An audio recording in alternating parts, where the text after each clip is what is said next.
dari Majlis Bandaraya Kuantan telah disabitkan bersalah kerana menerima rasuah dan didenda sebanyak RM16,000 oleh mahkamah.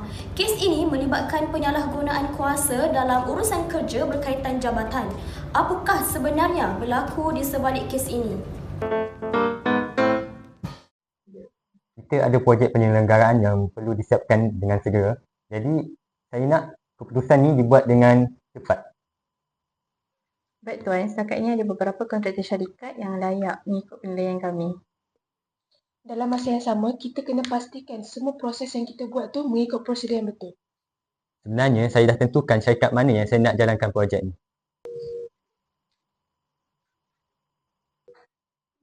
Berkenaan dengan projek penyelenggaraan ini, saya telah buat keputusan. Keputusan ini muktamad. Projek ini diberikan kepada syarikat Encik Sul. Tapi Tuan, daripada semakan saya dibuat, syarikat ni tak cukup syarat dari segi teknikal. Bukan tu je Tuan, dokumen yang dia lampirkan ni pun tak lengkap. Kalau kita teruskan juga, tindakan ni sebenarnya boleh melanggar Akta XPRM 2009. Dah, saya tak dengar semua ni. Keputusan adalah muktamad. Sebenarnya, saya rasa ada sesuatu yang tak kena. 2 hari lepas, saya nampak jurutera dengan seorang kontraktor. Encik Sul, kenapa nak jumpa saya ni? Sebenarnya, Tuan, saya dengar Tuan ada satu projek penyelenggaraan yang perlu disiapkan segera. Jadi syarikat kami berminatlah terhadap projek tersebut. Macam mana Tuan? Betul tu Encik Sul. Walaupun banyak syarikat yang memohon, saya masih memilih untuk luluskan mana. Macam mana kalau kita ini semua akan jadi milik Tuan kalau Tuan luluskan syarikat kami. Ini perkara mudah Tuan. Dengan benda ni saya akan luluskan syarikat Tuan dengan segera. Macam tu yang saya nak. Ya, jadi kita sepakat Tuan. Sepakat.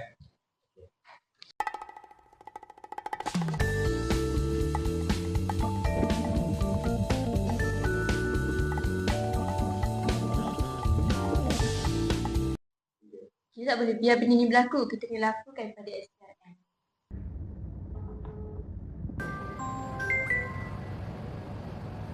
Hello. Hello. Saya Ifah daripada syarikat Mega Holding.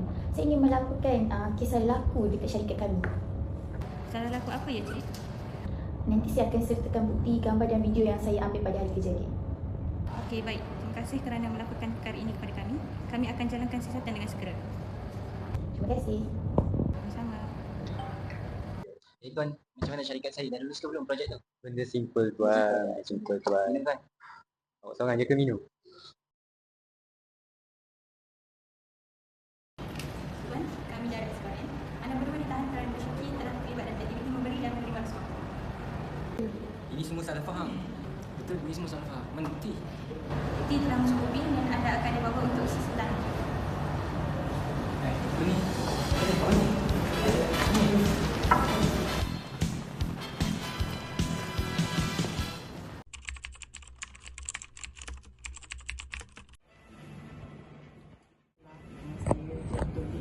Pada pendapat saya, video itu sangat baguslah. Sebab seperti yang kita tahu, sekarang ini gejala rasuah sangat bermaharajalela, sangat bermasa di negara kita kan. Jadi melalui video tadi itu saya rasa dia tu mempunyai mesej yang sangat bagus, mesej yang jelas untuk disampaikan kepada orang ramai. Daripada saya melihat video tadi kaitan perjalanan dia tu, jadi pendapat saya lah, video ni sangat menarik dan memberi kesedaran kepada orang ramai yang melihat lah. Maksudnya kesedaran kepada orang yang tentang perkara yang disampaikan, maksudnya penyampaian dia tu penyampaian jelas. Selain itu, video ni juga kalau tengoklah mampu membuka mata masyarakat supaya lepas ni lebih berhati-hati dan mengambil ibrah ataupun pengajaran daripada apa yang berlaku.